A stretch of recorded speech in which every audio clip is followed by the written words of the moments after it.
له افغانستان سره د ناروې د اړیکو نوی باب مخ په غوړېدو دی. د بهرنیو چارو وزارت د عامه اړیکو رئیس په یوه غږیز کلیپ کې وایي چې د بهرنیو چارو وزیر مولوي امیر خان متقي د افغانستان لپاره د ناروې له شاجدافیر سره په کتنه کې په دوه اړخیزو او سیمه ییزو مسایلو خبرې کړې دي. د حافظ ضیا احمد تکل په خبره د هیواد د بهرنیو چارو وزیر د ناروې لخوا د اسلامي امارت ډیپلوماټ منل په اړیکو او باور جوړونه کې یو ښه پرمختګ بللی او د افغانستان او لویدیځو هیوادونو ترمنځ اړیکو کې د ناروې رول رغنده یاد کړی دی. د افغانستان اسلامي امارت له بهرنیو چارو وزیر محترم مولوي امیر خان متقي صاحب سره د افغانستان لپاره د ناروې د شاهي دولت شارزفیر ښاغلي پیر البرت الاساس ولیدل او په یو لړ دوه اړخیزو او سیمه ییزو مسایلو خبرې سره وکړې. د هیواد د بهرنیو چارو وزیر د ناروې لخوا د اسلامي امارت د ډیپلوماټ منل په اړیکو او باور جوړونه کې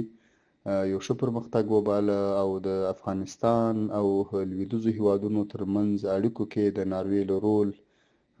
رغنده یاد کړ. د ناروې شهزادپیر هم په خپل وار سره د سیمې وروستیو تحولاتو په هکله د خپل هیواد دریځ بیان کړ او پر افغانستان د ممکنه اغیزو په اړه اندېښنه څرګنده کړه. د ناروې شهزادپیر وویل چې نږدې راتلونکي کې به د هیواد یو پلاوی راشي او د افغانستان حکومت سره به په ګډه له افغانستان سره اړیکې وارزوي. سرچینه زیاتوي مولوي امیر خان متقي په سیمه کې د روان وضعیت په تړاو اندېښنه ښودلې او یادونه کړې چې د افغانستان حکومت په اسلامي او انساني بنسټونو د ایران ولس سره همکارۍ ته چمتووالی لري. تکل وایي د ناروې شاجدافیر ویلي چې نږدې راتلونکي کې به د هیواد یو پلاوی راشي او د افغانستان حکومت سره به په ګډه له افغانستان سره اړیکې وارزوي. مولوي امیر خان متقي صاحب دغه راز په سیمه کې د روان وضعیت په تړاو اندېښنه وښوده او یادونه یې وکړه چې د افغانستان حکومت په اسلامي او انساني بنسټونو د ایران ولس سره همکارۍ ته چمتووالی لري. د چارو شنونکي بیا له افغانستان سره د ناروې هیواد اړیکې مهمې یادوي او وایي چې ناروې د بشري مرستو په برخه کې افغانستان سره فعال رول لوبولی دی. ناروې له تېرو کلونو راهیسې د افغانستان په قضیه کې د سولې او بشري مرستو په برخه کې فعال رول لوبولی دی. او 2001 کال وروسته ناروې د نړیوالې ټولنې د یوې برخې په توګه باندې له افغانستان سره په بېلابېلو برخو په ځانګړې توګه د بشري مرستو، تعلیم او د سولې په پروسو کې همکاري کړې ده.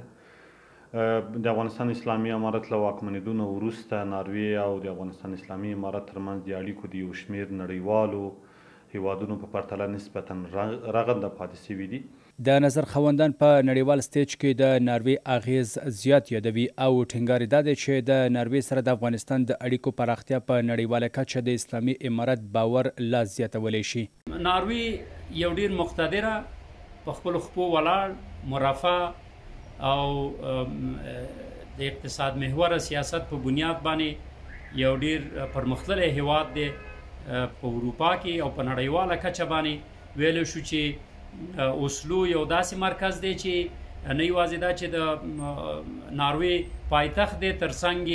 د نړیوالو منازعاتو د حل مرکز هم دی چې دلته ډیر داسې تنازعات و چې بالاخره په اوسلو کې